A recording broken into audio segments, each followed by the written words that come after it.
నువ్వు తీసుకున్న కష్టంతో తింటే నీకు ఆరోగ్యం రాని చెప్పిన చాలా కష్టమైన పని. సులభమైన పని ఏందో తెలుసా? సులభం.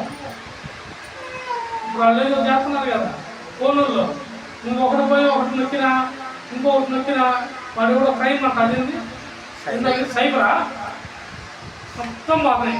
సులభంగా నీ కాడికి మొత్తం దోచుకుంటుంది. బ్యాంకులో 10 లక్షలు దాచిపెట్టామనుకో, నువ్వు ఒకటి నాక ఒక బటన్ నొక్కితే 5 రూపాయలు దేవుడు నింపేది హ్యాకర్. ఇంకా ఒకటి పేరు చెప్తూ ఇప్పుడు ఒక పేరు అభిమానం ఉన్నారు. దేవునికి స్తోత్రం కలుగుతుంది కాక. ఒక్క దెబ్బకు ఎట్లా కలుగుతుంది? అందరూ అకౌంట్లు పోతున్నాయి అంట తెలుసా? ఊరిలో 3 కట్టంటే అకౌంట్లో వడ్డీకి పోతున్నాయి అంట. బ్యాంకీ గాడికి పోయి పెట్టుకోవాలి లేకపోతే బ్యాంకీ వాడికి చెప్పండి ఏం పెట్టుకోవాలి మొత్తం అయితే పోలీసు వాళ్ళు కూడా పోతున్నాయి అంట. చాలా మంది న్యూస్లో జాగ్రత్త చెబుతున్నారు. మీరు జాగ్రత్త ఉంటున్నావా? అట్టాపట్లు జాగ్రత్త. దేవుడి మాటలో మాత్రం జాగ్రత్తగా ఉన్నాం. ఏకరికి జాగ్రత్త. మీరు ఎందుకు ఉండదు జాగ్రత్తగా? సైబర్ నేరగాలు కూడా దంపుట్టింది మిమ్మల్ని చూసి.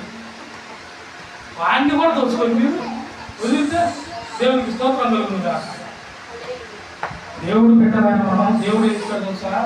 నీవు మసి బూడిద బాగా మసి పట్టిపోయి తుప్పు పట్టిపోయిన బిందె బకెట్ అయినా నీ వాకి కాడ పెట్టు, దాన్ని ఒక్కడు కూడా ముట్టాడంట.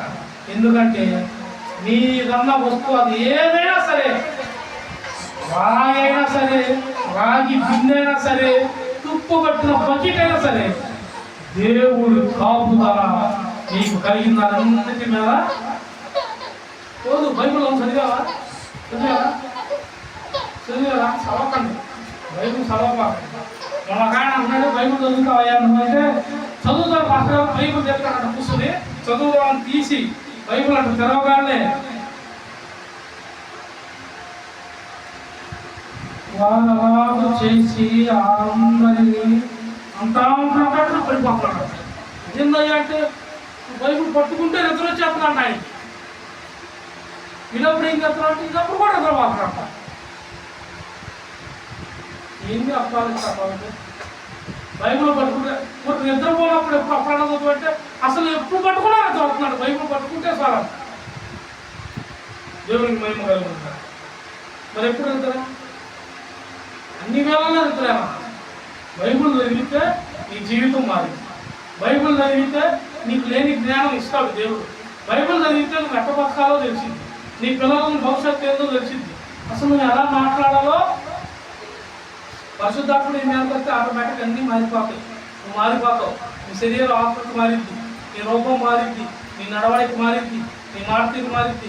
నిన్ను ఒరే అనేవాళ్ళు కూడా అన్నారయ్యా అంటారు. నీకు అర్థం కాదు, సరిగ్గా చెప్తే అర్థం కాదని డైరెక్ట్ ఏమంతా పక్కటే నాకు మామూలు చెప్పి అర్థం కాదు. ఒరే అన్నవాళ్ళు ఏమంటారు? నీకు అంతా మారింది అనుకో అన్నారయ్యా. ఏంద్రా వాడు మనడే అయిందాడు కలిసినట్టు ఏ బాబా మారాడు. అతను ఏం తీసుకున్నాడు? బాప్తిసం తీసుకున్నాడు, దేవుడితో నడిచాడు అని. హల్లెలూయా.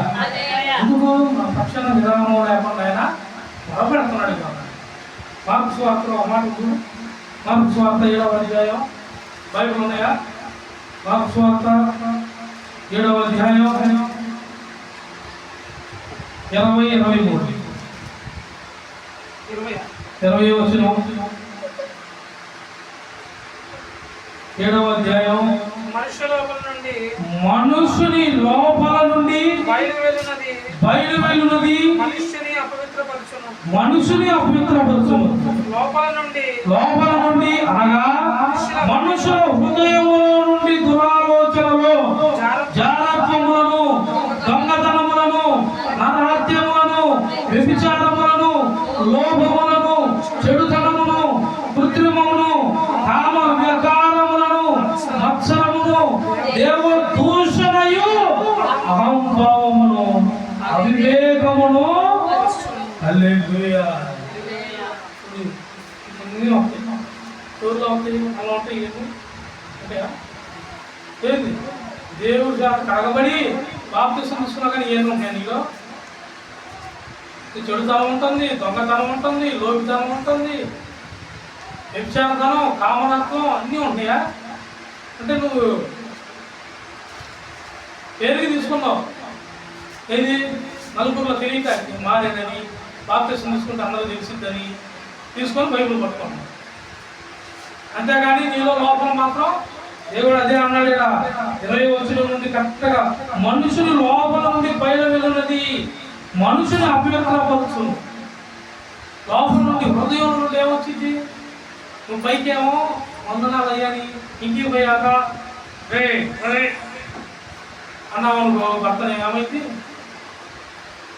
చర్చిలో ఉన్నదా మా వారండి, నా భర్త అండి, నా యజమానుడు అండి అంటావు. ఇంటికి పోయాక ఇంటే బగిటేసిన నా దేవునికి స్తోత్రం.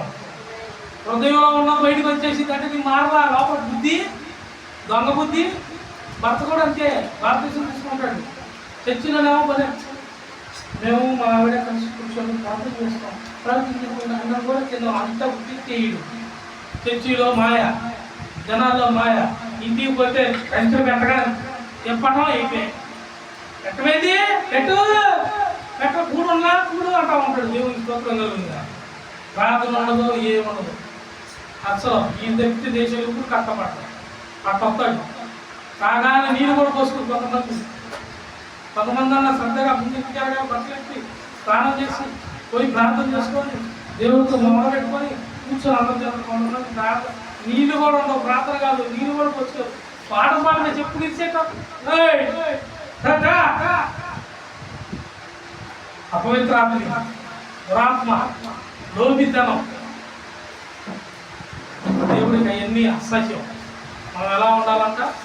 పవిత్రంగా, పరిశుద్ధంగా, పరలోకమందున్న తండ్రి కుమారుడివి, కుమార్తెవి నీవు దేవుడితో ఉండుగాక. దేవుడు నీతో ఉండుగాక.